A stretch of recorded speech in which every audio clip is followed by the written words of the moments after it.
Ha llegado el momento de escuchar la palabra de Dios. Un potente mensaje extraído de las Sagradas Escrituras. En la voz del pastor Carlos Hoyos. Capítulo 1 del Santo Evangelio según San Mateo. Vamos a leer el versículo 23. Así es. ¿Cómo dice el versículo 23 del capítulo 1?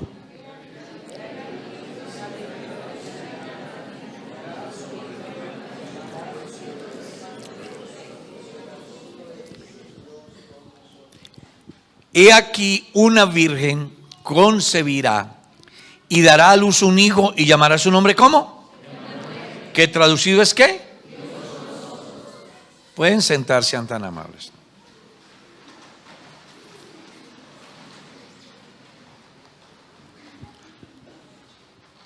Quiero hablarles de Dios en relación a los humanos para el Nuevo Testamento. Y quiero destacar tres aspectos muy importantes. El primero es que el texto dice: se llamará su nombre Emanuel, que traducido es ¿qué? Dios con nosotros. Cuando vamos al Antiguo Testamento, tenga en cuenta que Dios esporádicamente se hacía presente en el pueblo y de una manera particular en el profeta. Por eso ustedes van a encontrar en la profecía, como Ezequiel, como Jeremías, como Isaías, en fin, palabras como: y vino el Espíritu de Dios sobre mí, diciendo. Si fue que vino, era porque no estaba, ¿o qué? Sí. Yo vine hoy. Eso quiere decir que ayer ¿qué? Estaba en otra cosa.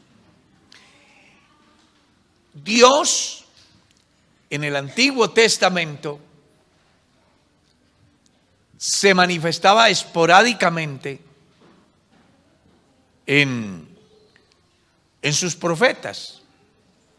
Y recuerde que se estableció el tabernáculo, y en el tabernáculo un lugar especial que se llamaba el lugar santísimo, cuya filosofía era Dios manifestarse para hablarle al pueblo desde allá. Y el sumo sacerdote entraba ¿cuántas veces al año? Una. Pero cuando viene el cumplimiento de la profecía, aparece en la profecía en Isaías capítulo 7, verso 14. He aquí la virgen concebirá y dará a luz un hijo y llamará su nombre ¿qué? Emanuel. Punto. Se acaba el mensaje. Cuando ya llegamos al Evangelio de Mateo, ya se da una revelación. Llamará su nombre Emanuel, que traducido es ¿qué? O sea, ya no es simplemente Emanuel. Ahorita ya José se da cuenta que ese Emanuel es Dios con nosotros. Importante, porque si Dios es con nosotros, ¿quién contra nosotros?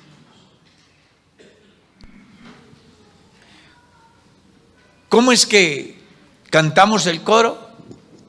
Jehová está conmigo como poderoso gigante, los que me persiguen no prosperarán. Oiga, Jehová está conmigo. En el capítulo 19, el verso 20 del Santo Evangelio según San Mateo, Jesús les dijo: he aquí yo estoy con vosotros. Está hablando de una permanente compañía.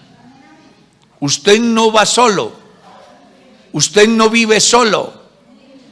Donde usted va, el Señor va con usted, va conmigo. ¿No le parece maravilloso? Así que usted no está solo, con usted está el Señor de la gloria. ¿Y eso qué representa? Bueno, Él estuvo con los discípulos y con las multitudes, y cuando tuvieron hambre les dio de comer, y cuando estuvieron enfermos los sanó, y cuando se presentó la crisis que estaba de por medio de la vida de una persona, Él la perdonó. Ese es el privilegio de contar con Él, que Él esté con nosotros.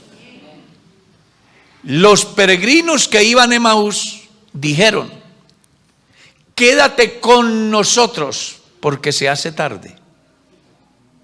Ellos querían tener a alguien que estuviera ahí, que fuera su compañero.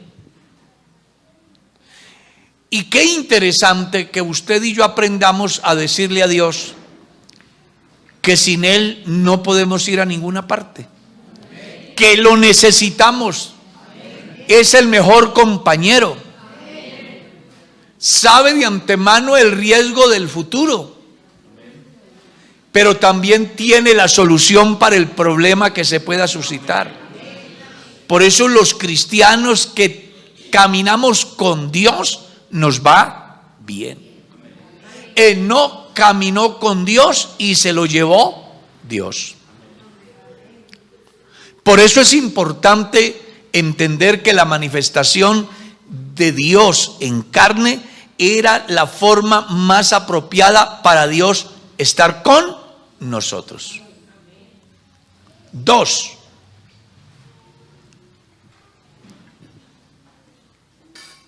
Estar. Lean lo que dice San Juan capítulo 14. Me parece muy bonito, estaba mirando y me llamó mucho la atención. Si leen el verso 16 dice: si me amáis, guardad mis mandamientos, verso 15. Y luego dice: y yo rogaré al Padre y os dará otro consolador para que esté con vosotros para siempre. El Espíritu de verdad, al cual el mundo ¿qué? No puede recibir porque no le ve ni le conoce. Pero vosotros le conocéis porque mora con vosotros. Él estaba diciendo eso. ¿Y quién moraba con ellos? El Señor Jesús. Pero ojo con lo que sigue diciendo: y estará en vosotros. Me encanta el texto, porque alguien pudiera pensar que simplemente la compañía de Jesús solo funcionó en los días de su carne en la tierra. Pero no, Él ha dicho: mora con vosotros, porque con ellos estaba el Señor. Pero les dice: estará en vosotros. Y por eso en el versículo siguiente dice: me voy, pero no los dejaré huérfanos, vendré a vosotros. Haciendo ver de que en Él hay 3 aspectos muy importantes: Dios con nosotros, mora con nosotros y estará en nosotros. Como para que el cristiano se quite el interrogante aquel que un día un creyente me hizo: pastor, la Biblia dice que Dios estará con nosotros todos los días hasta el fin del mundo. ¿Qué va a pasar de ahí para allá? Y la respuesta fue sencilla: nosotros estaremos con Él. Porque eso es lo que Él dice: no se turbe vuestro corazón, ni tengáis miedo. ¿Creéis en Dios? Creed también en mí. En la casa de mi Padre hay muchas moradas. Si no fuera así, yo se los hubiera dicho. Me voy pues a prepararle un lugar. Y si me fuere y os preparare un lugar, vendré y os tomaré a mí mismo, para que donde yo estoy, vosotros también estéis. La presencia de Dios en la iglesia no solamente es fiel compañía, sino es garantía de que no estamos vacíos, que somos el templo de Dios, donde Dios hace lo que Él se propone hacer, si el hombre permite que esa obra se realice. Alaba el nombre de Cristo.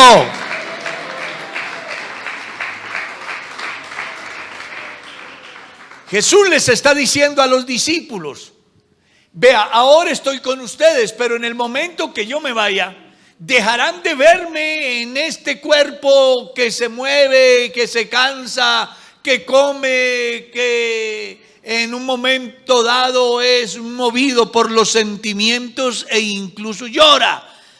Porque a partir del momento que yo me vaya, ya no voy a estar con, sino voy a estar en. Por eso es que Pablo dice: el que se une a una ramera, una carne es con ella, pero el que se une al Señor, un espíritu es con Él. Alábelo, hermano, Él está aquí.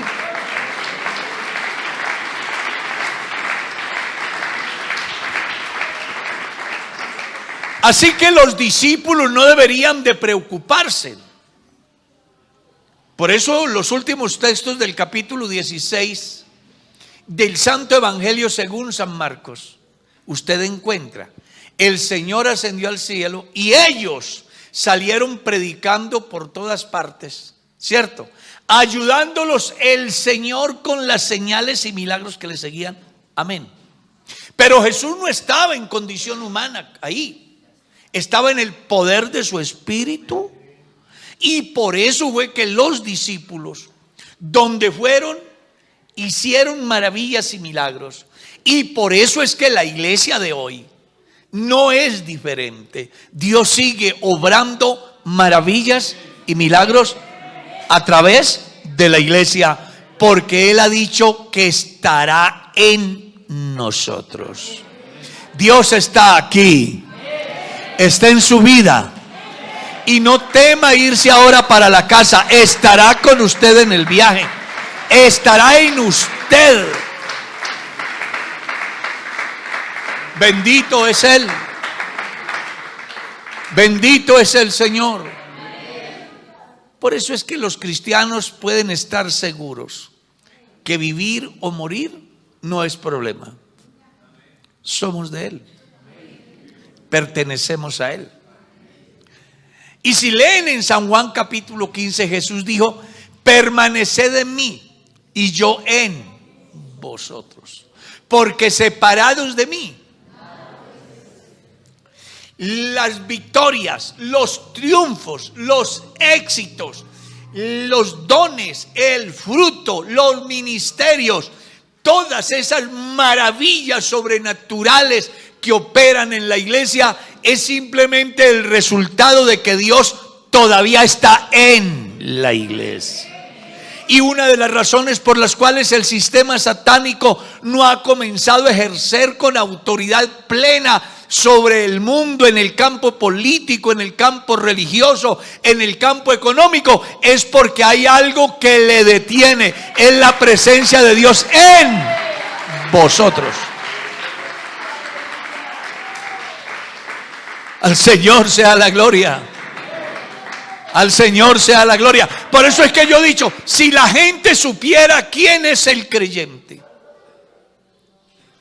si la gente supiera quién es esa humilde mujer que va a trabajar en la casa del hacendado o del rico o del funcionario, si la gente supiera quién es ese creyente que se sienta a manipular el computador para responderle con resultados a su patrón, si supieran quién es el creyente que va por la calle, hablo del creyente, creyente me refiero al verdadero Hijo de Dios. Vea, la gente se quitaría el sombrero, porque cuando llevan el muerto para el cementerio, se llevan el dedo a la boca, se quitan el sombrero y hay un gesto de reverencia ante su majestad la muerte. Pero si la gente supiera quién es usted y quién soy yo, las cosas serían a otro precio y mirarían a la iglesia de otra manera. Porque en la iglesia no está cualquier cosa, no está un espíritu de cobardía, está el espíritu de poder, de autoridad y de dominio propio.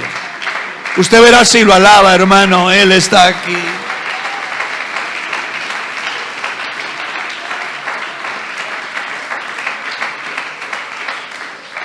Vea, al médico le reconoce su investidura. Le dicen ¿cómo? Doctor. Al ingeniero le reconocen su investidura. ¿Cómo le dicen? Ingeniero. A la enfermera jefe le dicen jefe. Le reconocen su investidura. Usted tiene una investidura mayor. ¿Y quiere que le diga algo más? Más que investidura, revestidura. Señor está en nosotros, está con nosotros y estará con nosotros.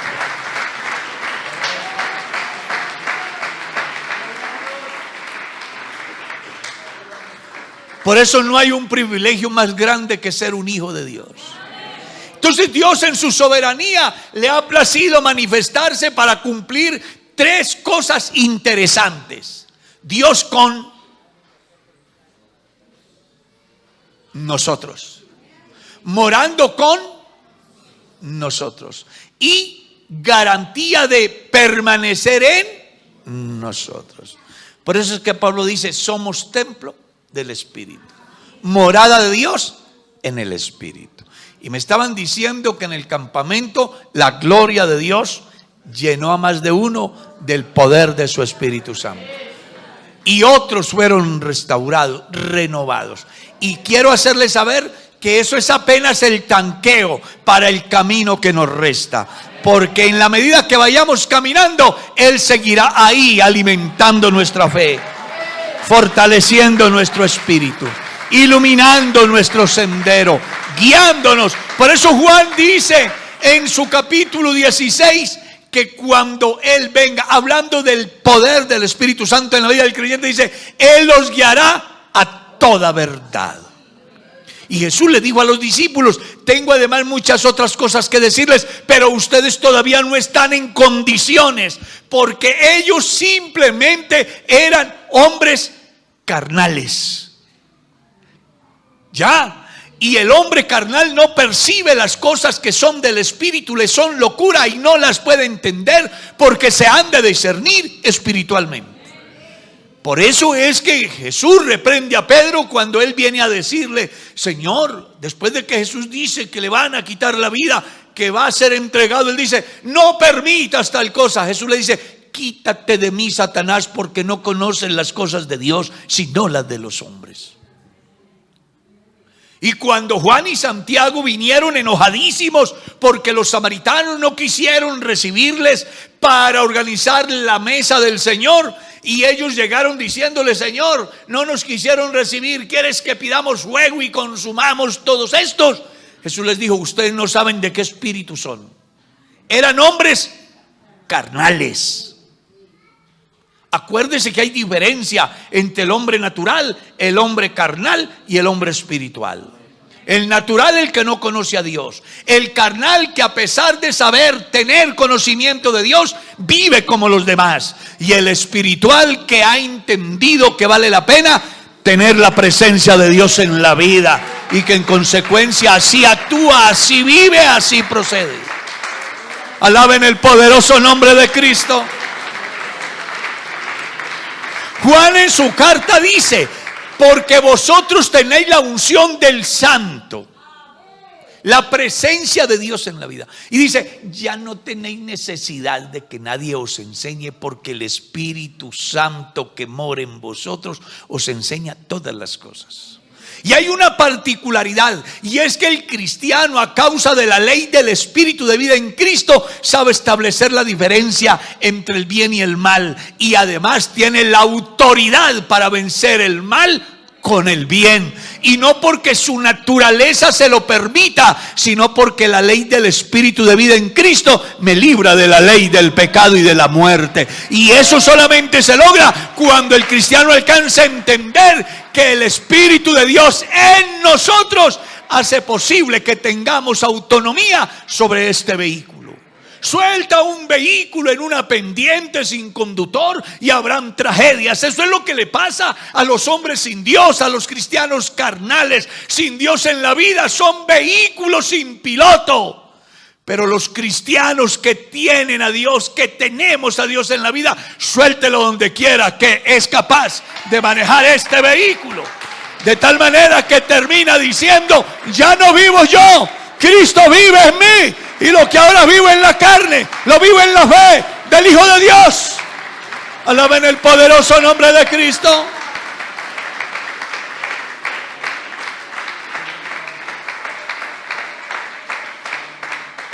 Así que ahora Jesús no solamente va conmigo, está en mí. Entonces, con semejante presencia, avance tranquilo, que sus pasos están seguros. Él es nuestra luz y nuestra salvación. No hay que temer. Vamos con Él, porque Él está en nosotros. ¿Quieren dar gracias? Señor, te damos gracias.